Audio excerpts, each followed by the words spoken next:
Okay, here we are again, Section 5. This is Jesh. I will not be speaking in this part. Okay.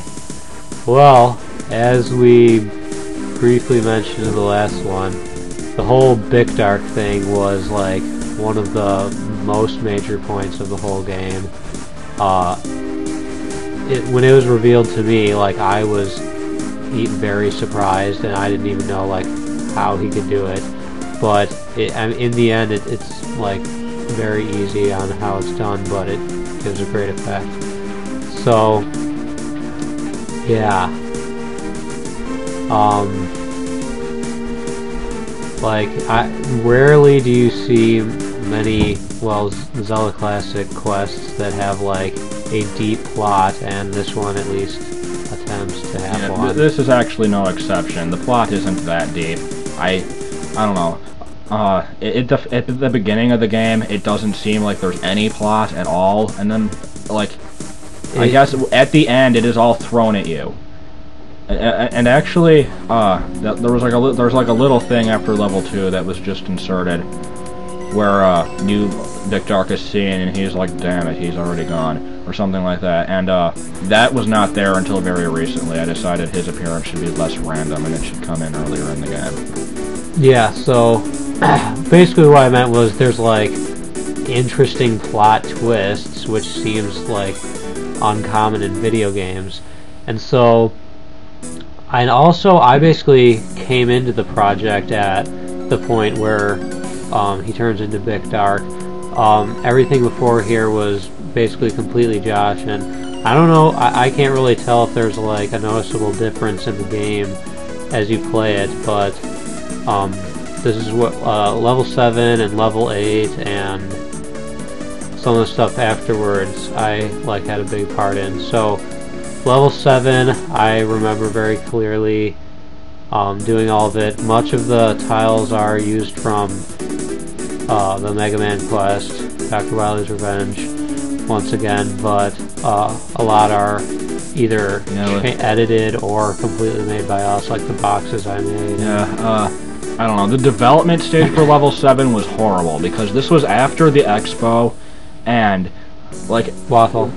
Yeah, okay, like, shortly after the expo, like, seriously, a couple days, basically my life exploded, and, lost my house, very long story, and so, luckily I had, Harrison had the quest, so it wasn't, like, lost forever or anything. I would be able to pick up on it later.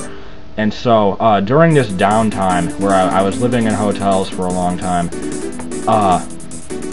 I planned out like the entirety of level 7 on paper, all 3 floors of it, and I had like all the puzzle. I had like figured out what, like, there's gonna be a puzzle room here, like have a switch on this room, get rid of blocks, that kind of stuff. All the like messages from laptops. Right, all those little logs from the Dark Knight guy. I had those written out, and so then came the point where I had access to a computer for a few days. That's where I ripped the graphics from the Mega Man quest badly, because those little wall things, those squarish parts, are actually only supposed to be 4 tiles, and then I ripped them incorrectly, so it's 6, and that made it kind of like a pain in the ass to work with them, but whatever, it still works. Yeah, all the floors were very hard to work with because they were all at like weird places. We had to manufacture a bunch of stuff like the edges and all this stuff, but I think it looks really cool. Yeah, it all works without, and this is, you have to realize this is all without using layers, because it's 190, so that's actually like rather impressive.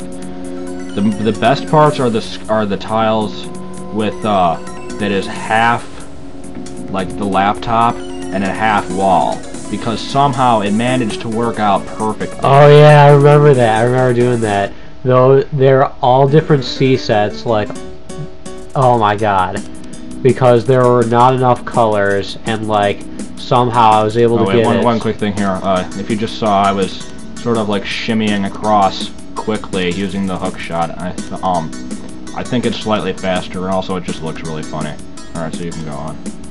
Yeah. What was the thing? No idea. You were talking about the different C sets. Oh yeah, the laptops, they're really cool, yeah, but I can talk about other stuff.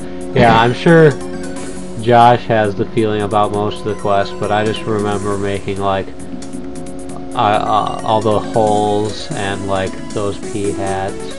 Yeah, the robotic enemies are cool. The robots, yeah, I made the robots and the, what did we just see? Pea hat things. No, not that, The pits? No. I forget, whatever. I made something insignificant. I made the laptops too. These screens I am not happy with because it's all the same thing. It was inspired by a part near the end of Wind Waker where you have to kill Phantom Ganon and his sword points in the right direction. Originally it was going to be a maze with like a bunch of holes and stuff, and I'm like, screw this, it's going to take too long. And so I end up doing another thing like that in level 9. It hasn't actually been made yet, where you fall in holes and go up ladders and stuff like that. So, whatever.